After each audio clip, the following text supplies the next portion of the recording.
Hi, I'm Rozlyn Warren. Welcome to the Dare to Thrive Circle Entrepreneurial Summit. Every heart-led entrepreneur that I have ever met wants to know how to grow a business they love that helps people and provides financial stability without soul-sucking struggle and hustle. So I've assembled a panel of experts who have each created their own beautiful business that they love. And I'm thrilled to have them share their wisdom and insight with us. And today we're chatting with my very good friend, Michael Ian Cedar. Michael is a leadership and life coach, a skilled facilitator, and a keynote speaker. He honed his leadership, management, and people skills through his work on the producing team of StarQuest, the nationally touring dance competition. His passion for developing other leaders led StarQuest to quadruple its business into a 65-city tour that now annually hosts over 40,000 performers who are pursuing their passion in life. Today, you can find him, as I do, hosting the Gratitude Slam, a vibrant Facebook group where we practice gratitude and seek to make it a habit. He also runs the Life on Your Terms group coaching program, where he helps others find their purpose and learn how to live it fully. Welcome, Michael. Thank you for having me. I want to do the Gratitude Slam in Life on Your Terms. I hear you reading it, go, oh, that does set my soul on fire, hearing that. It does sound wonderful. And having been part of both, they're fabulous. So thank you for what you bring to the world. Oh my gosh, thank you.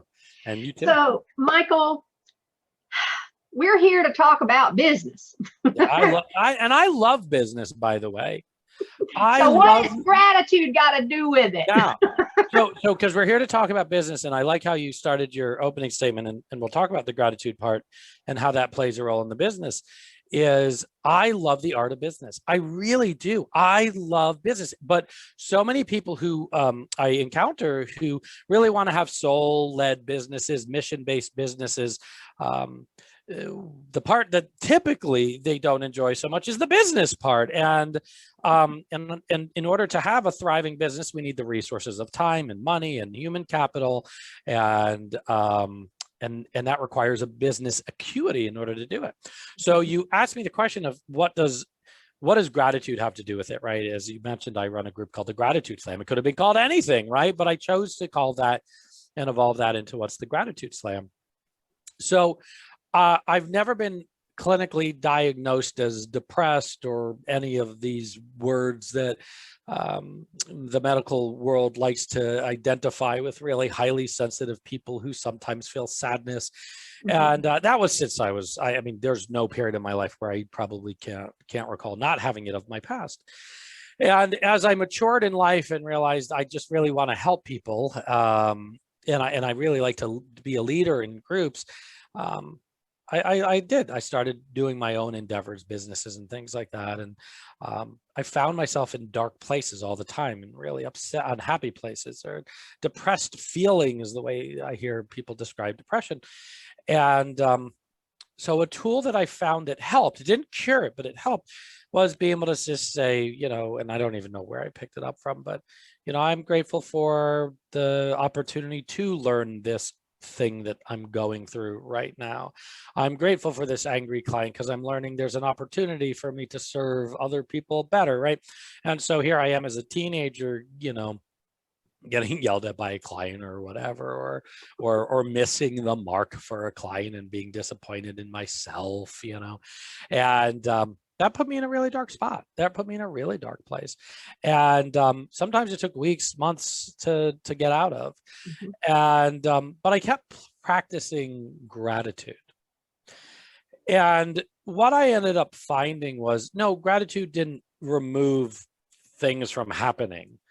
But over a period of time, and again, we're starting as early as teens into early, 20s, I started going, well, as I was talking to other people in business and other friends who focused on what was wrong, I was like, well, that's interesting, because I don't look at it as so much as what's wrong. I look at it as what do I have right now to do with this experience? Mhm. And so gratitude, I do believe, from practicing it unknowing to me for so long, conditioned my brain to start going, well, what do I have right now? Mhm. Instead of the lack mindset of what I don't have, right? And so gratitude is not about having, so many people say to me, Michael, I know you're all big with the gratitude thing. And people go, I'm more of a realist. I'm like, what do you mean by that? Like, this is a normal everyday conversation with people.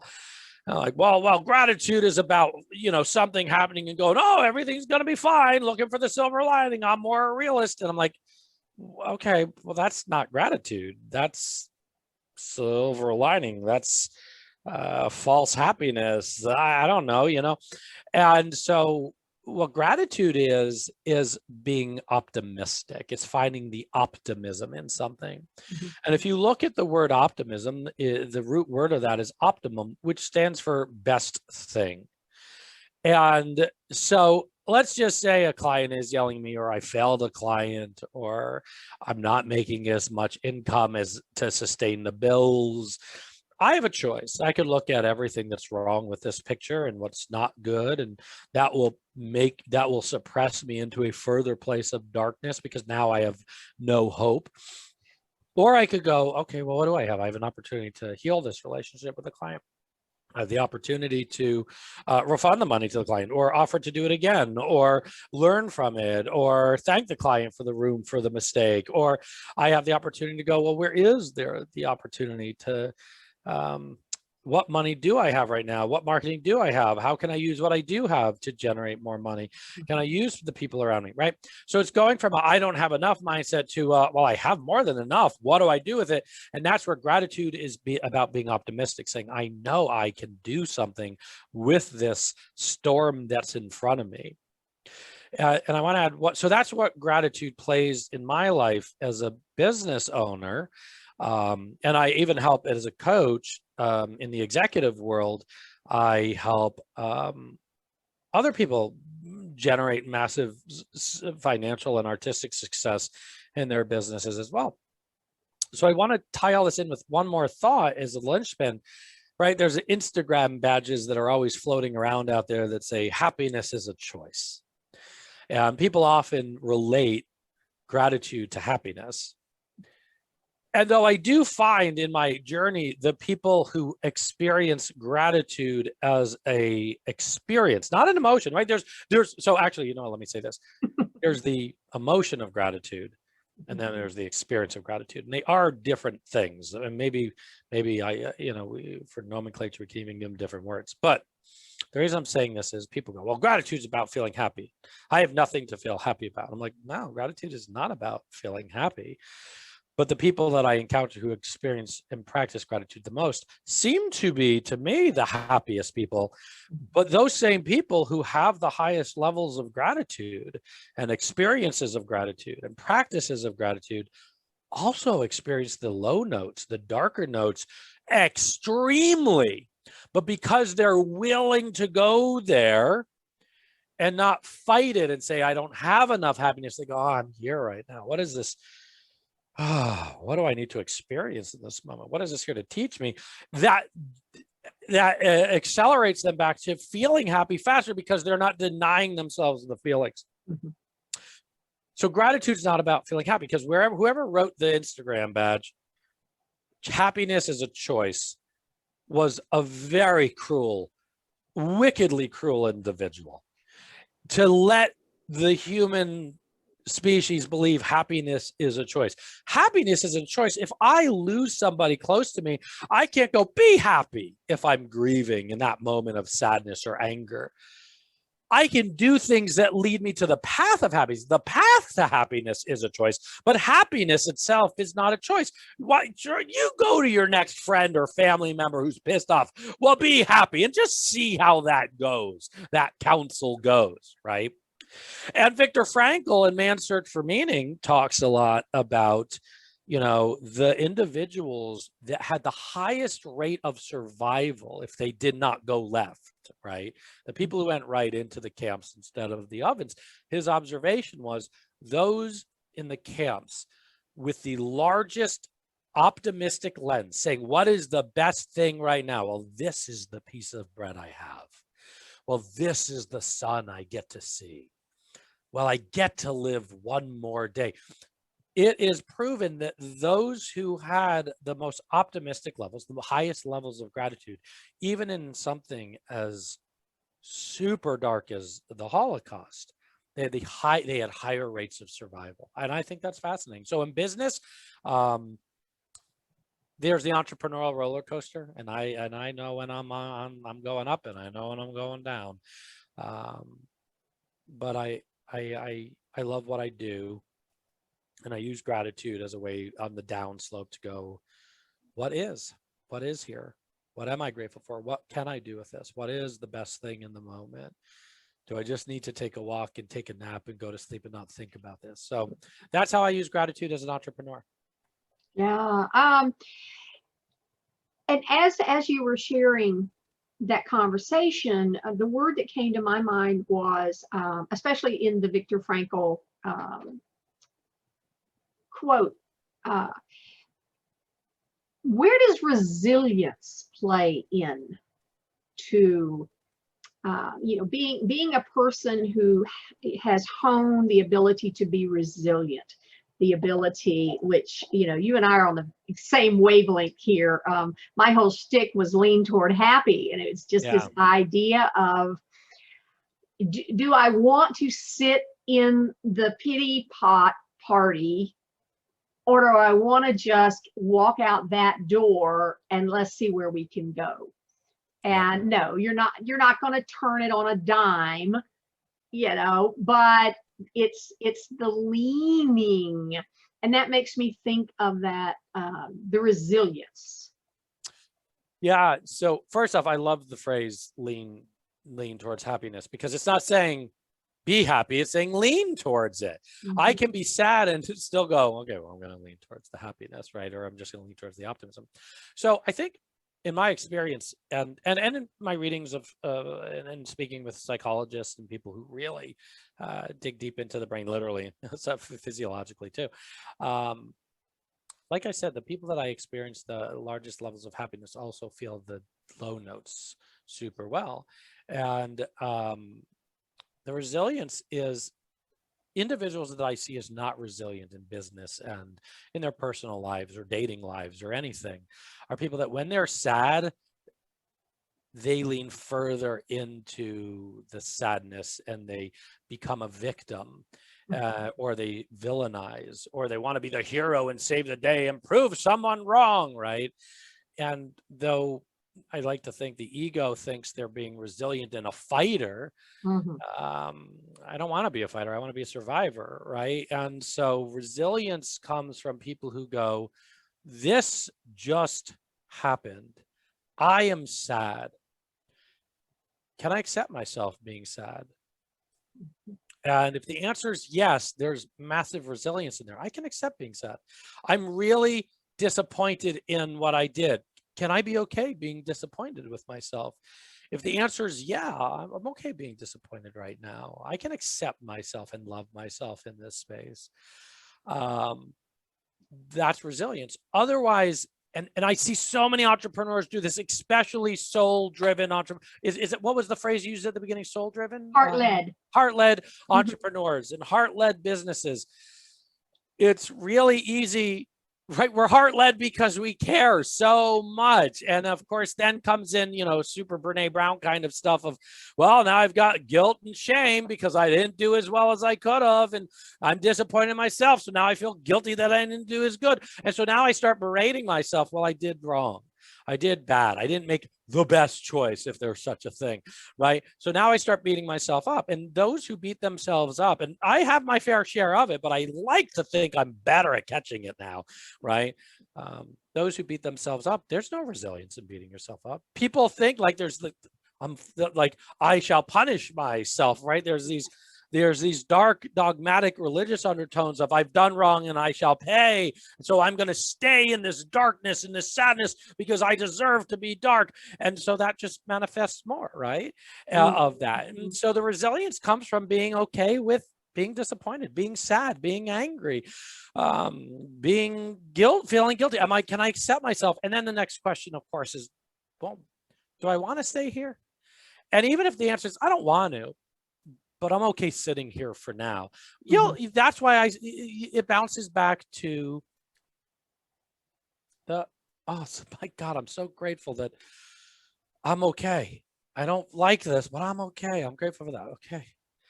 I get to do it again tomorrow. I'm okay, right? And so all these I get tos versus I have tos is a form of gratitude. A lot of people, I'm like, I don't care. Use any words you want. You don't have to use the word gratitude. Use I get to. Use I want to. I'm interested in. I have this. I don't care if it's the word gratitude. And I think that's where it gets lost. The word gratitude is nothing. It's a symbol of letters. Letters are symbols. Use anything you want. It's recognizing what you have. If I am bankrupt, the only question I have, and I actually learned this lesson from you, is, well, I'm bankrupt right now, but that's the only lily pad and the only launch pad I can jump off from right now. If I focus on the fact that my launch pad isn't higher towards outer space or my rocket ship isn't bigger, then I'm never getting to outer space. So the resilience comes from the willingness to not fall for the mind's tricks of, let's not get hurt again. Yeah. And I'm going to say, I know I'm doing a lot of talking, but it's fine. It's perfect. That's why you're here. Yeah, that's why I'm here. I'm here to talk. But as you know, this is my take on things. That voice in our head that says, you can't do this. That voice in your head that says, you're too sensitive to do business. That voice in our head will never be stronger than that voice, because that is nature. There are hundreds of thousands or millions of years, depending which conversation we want to have, that's behind that. We can never be stronger than the nature that's within us, but we can be smarter than the nature. We can't fight the current of the ocean, no matter how strong we are, but we can build a boat and visit other countries and have trade winds bring us to other places with spices, if we want to use the analogy. And so if I focus on the fact, oh no, the ocean is bigger than me, I'll never get out. Just be smarter. Okay, build a raft, build a boat, hop on the back of a humpback whale, whatever. Find what is the best thing in this moment. Because I work with, I myself am an entrepreneur. I work with entrepreneurs at all level, but it's really, really interesting. And I really want the audience listeners to hear this, because I can say this firsthand experience and knowledge.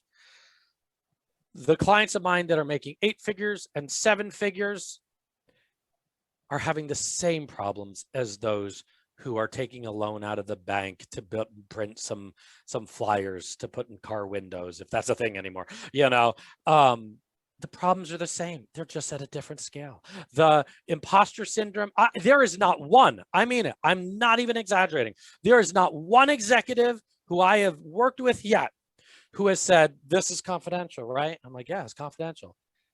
I don't know what the hell I'm doing. There is not one client who has not said that to me yet. Yeah, and I've worked with a lot of clients in the corporate world.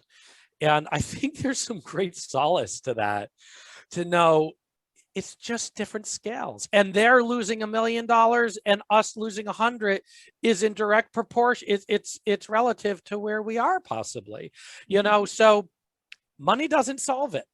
It doesn't. It makes things easier, but it doesn't solve it, because then when you get up there, you'll just lose more, So it's about having the opportunity to go, well, that was bad.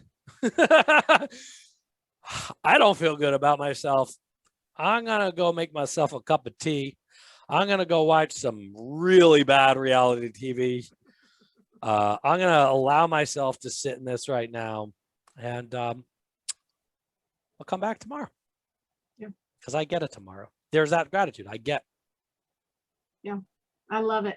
And I love the reframing that you kind of automatically did between this I have to. Yeah. And we have half ourselves into oblivion.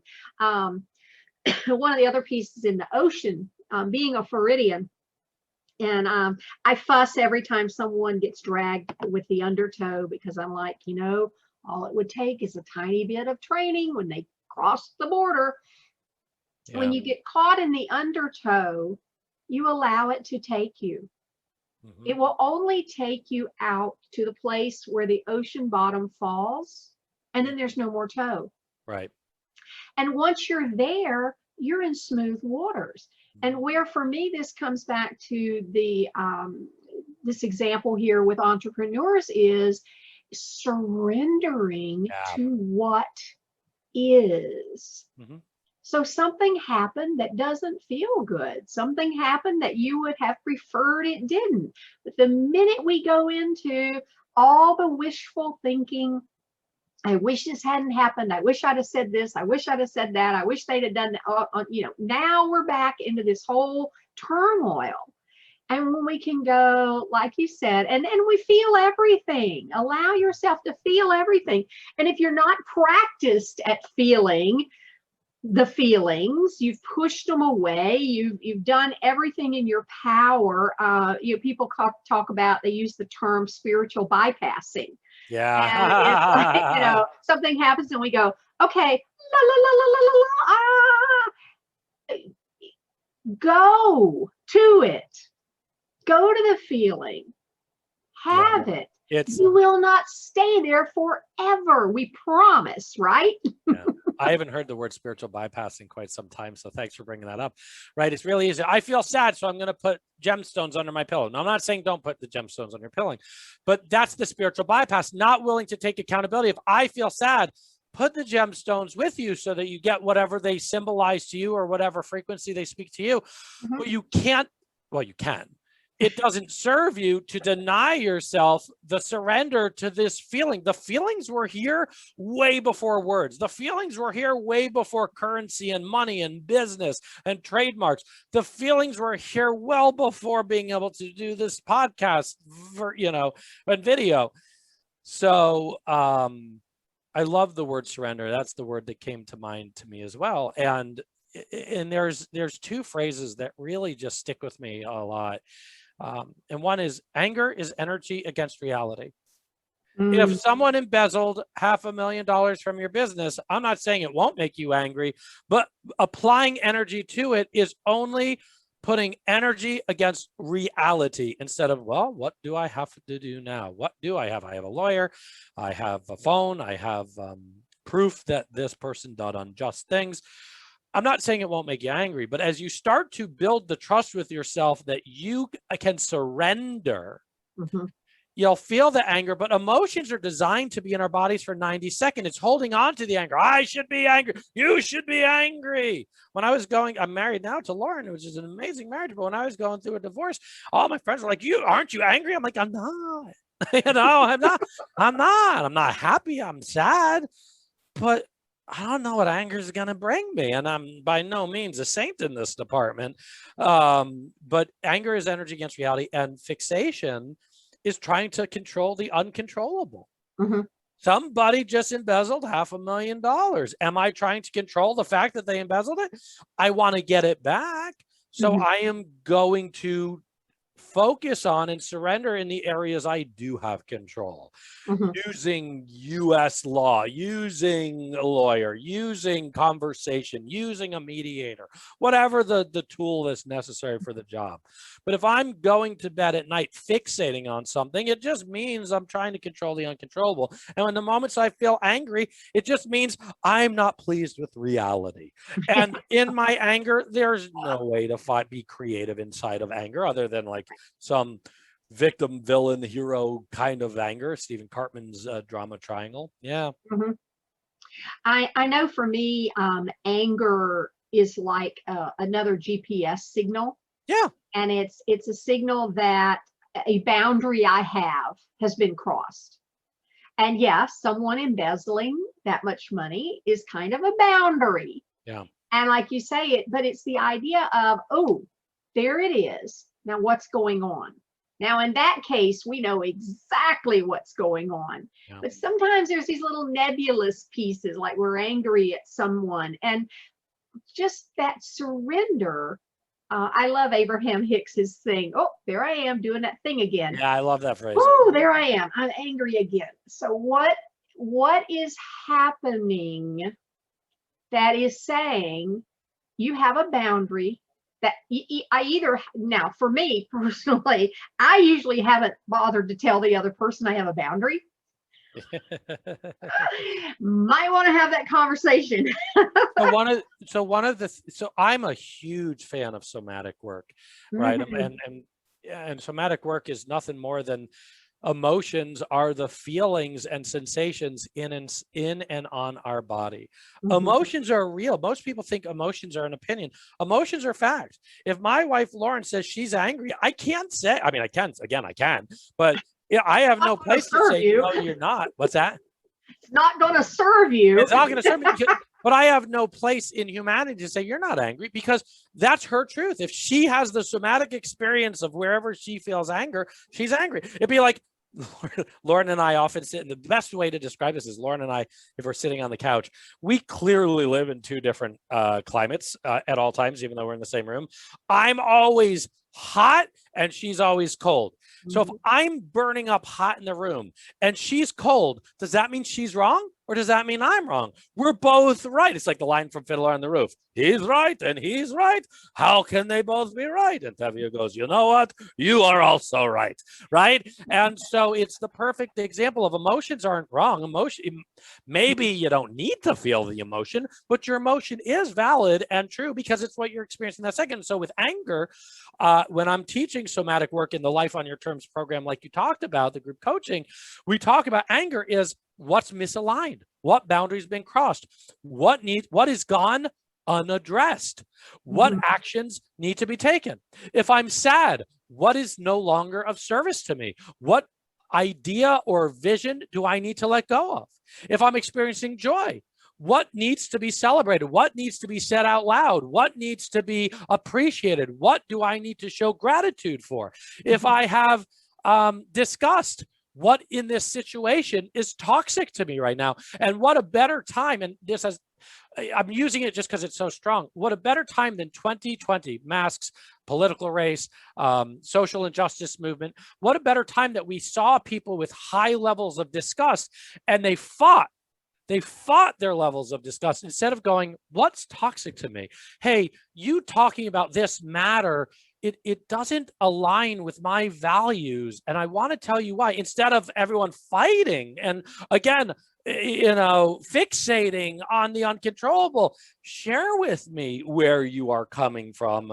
But disgust, if you feel disgusted, it might mean, what do I need to remove? Maybe instead of fighting, I need to remove this person from my life, at least in this genre. Like, there's certain people in my life, there's certain topics I'm just like, love you.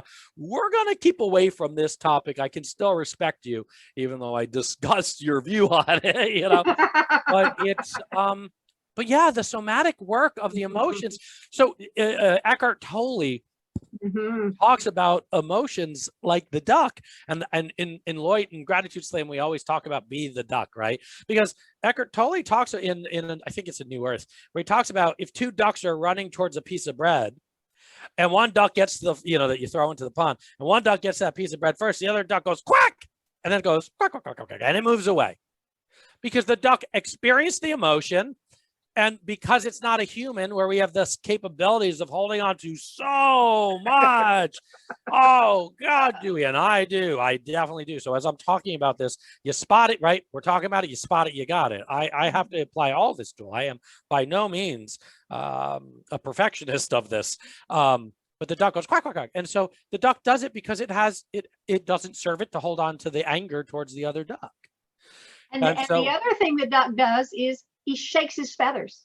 That's part of the experience. And you pet your dog, you pet your cat, and soon as they leave you, what do? They shake it off. So that's what we're talking about here is stuff happens. Of course. Are you going to shake it off, or are you going to use and fall back into the age-old human training of, I'm going to hang on to that and chew that bone till yeah. And you know what? especially since this is for the entrepreneurial mind. I'm a big fan because what you said, things will happen. I guarantee you, as your businesses grow, there is no antidote, there is no vaccine for curing the headaches and the problems and the things that are going to happen. So new problems will always occur when you're doing the right thing. It's when you're experiencing the old problems over and over again that you need, that something's wrong. Good, you and I are both from the coaching realm. I always say this, good coaching and good therapy screws everything up. Good coaching in a marriage is, wow, this marriage doesn't serve me. It actually, our values are misaligned. I just screwed up the next 5 years of that person's life, right? Good executive coaching. I'm in the wrong job. I'm the CEO. This job doesn't serve me now that my company's this big. I just created a litany of problems for that person. Problems are an indication of evolution as long as they're new problems. And so every executive I work with who's the really successful high performer ones go, well, okay, this is a new one. Let's get through it. Let's make sure it doesn't happen again, right? Now let's evolve. And then what do? They run into a new problem. Yeah. And it's evolving. It's evolving up the ladder, or evolving up the spiral, if you will. And that's where you touched on it a minute ago, the imposter syndrome. That's why the imposter syndrome is going to hit you again and again and again and again and again. And it's not like, I know when you're first beginning all of this work, you go, oh my God, I thought I was done with that. But then you finally come to the understanding of, this is something I will never be done with. And I am meeting it at a higher level.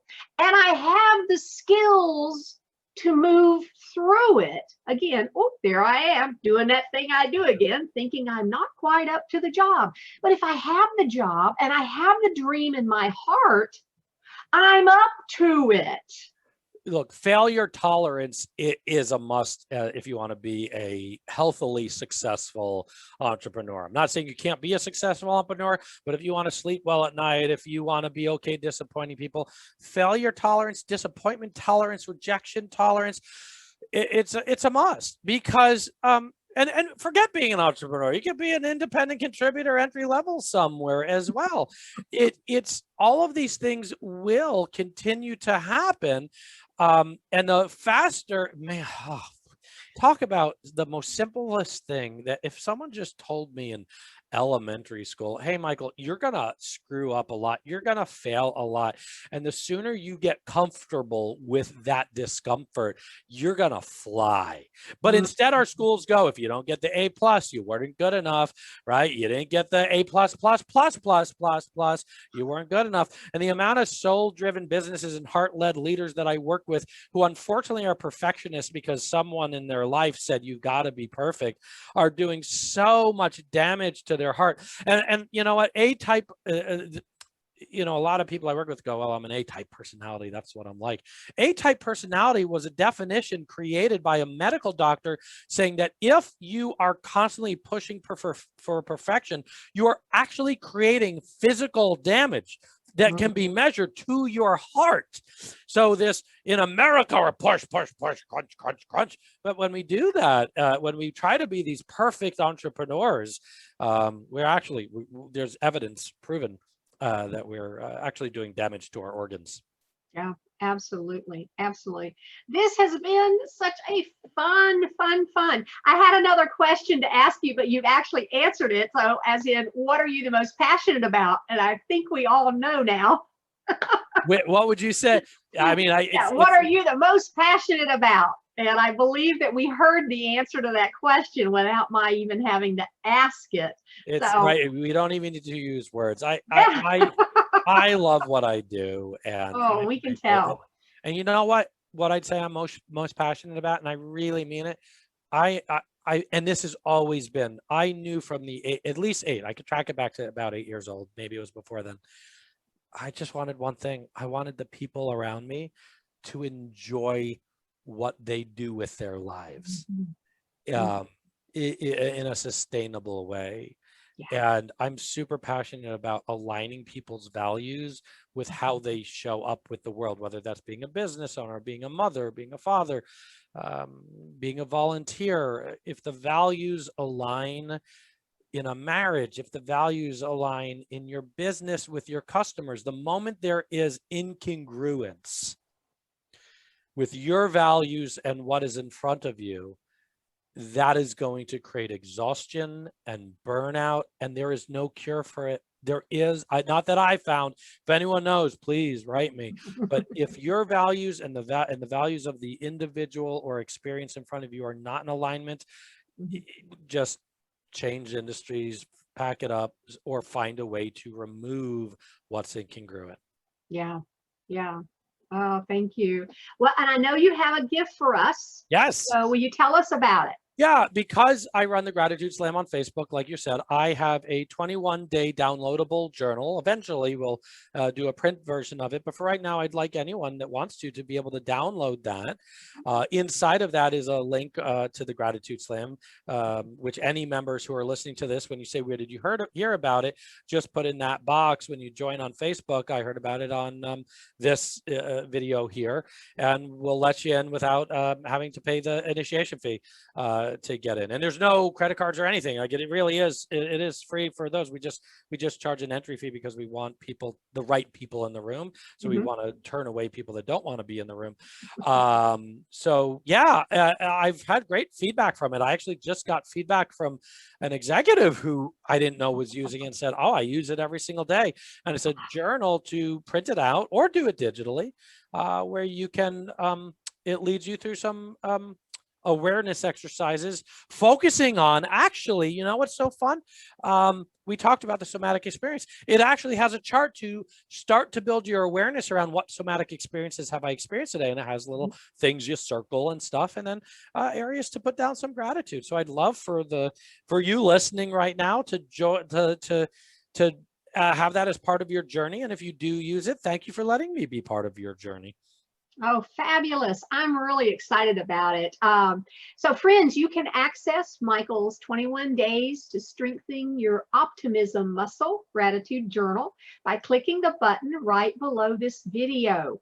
Oh, thank you so much, Michael, for all the wonderful insights you shared. It's always awesome. Well, thank you for trusting me with your audience today. So thank you. Oh, I know how wonderful you are. So, you've been listening to Rozlyn Warren and Michael Ian Cedar on the Dare to Thrive Circle Entrepreneurial Summit. And remember, all of our interviews are available to watch and enjoy all week long through September 17th. And thank you for joining us. And until next time, believe everything is possible. Trust yourself and dare to thrive.